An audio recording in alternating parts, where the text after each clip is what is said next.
Tak já si myslím, že do zápasu jsme vstoupili dobře, dali jsme branku.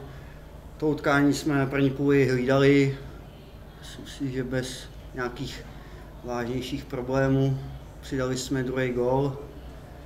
A druhou půli jsme, si myslím, do toho vstoupili moc pasivně, měli jsme hrát furt stejně, si myslím, nebylo to z naší strany ono.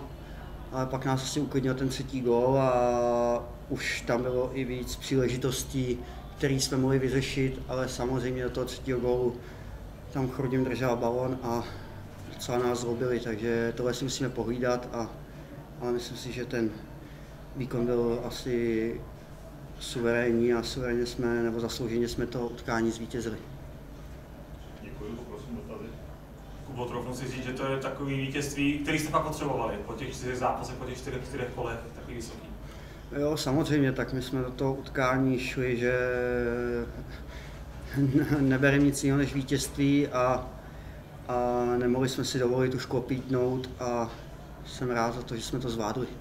Pro tebe osobně těch gólů dáváš spoustu, ale hat-trick přeci jenom potěší trochu víc asi. Samozřejmě potěší, ale i ta nahrávka na ten druhý gól, že to tam doklep Smejky, to byl důležitý moment na 2-0, takže kluci mě dobře hledali a já jsem to proměnil. Ty cítil na sebe, že třeba bys jako potřeboval taky nějak gólově explorovat, víc ty góly dával vlastně pravidelně? Ne, já jsem necítil, že bych něco potřeboval.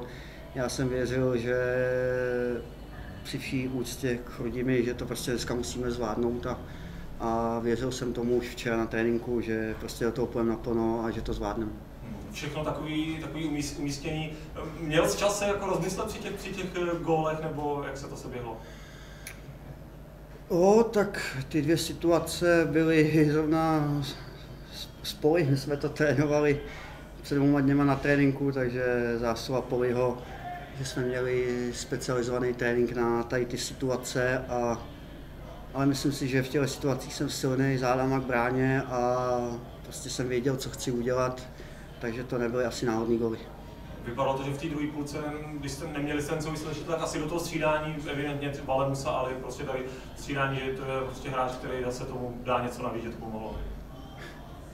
Dá, no, a chtěl by to finální fáze, aby měl, jako, protože on je to sice hezký, samozřejmě je to dobrý hráč, škoda, že nemá to finální fázi, no, tam se mu sklep balon, mohl si dát gól, je to škoda, ta koncovka ho zlobí, ale jinak je to samozřejmě do rychlostní hráč, ty střídání chvíli si to sedalo, i když jsme vystřídali, tak to furt bylo takový zamlklý, takže, ale pak ten třetí gól si myslím, že nás už všechny uklidnil a už to zase jelo jako první poločas. Nechci být políře nějaký kritický, ale přece byly tam takové asi místa, kdy možná soupeř, který by na tom byl líp než Chrudim, vás jako potrestal, že určitě si i nějaký ponaučení z toho zápasu. Samozřejmě to vidíš stejně jak já, jak říkám, tam druhou půli jsme moc nebyli na balonu a určitě při vší úctě Chrudimi lepší soupeř by nás třeba potrestal. Takže tam to nebylo ono a je furt na čem pracovat a furt se zlepšovat. Já se zeptám ještě na poslední věc. Při té penaltě viděl jsi, kam to kopneš, i díky třeba znalosti Pichloza?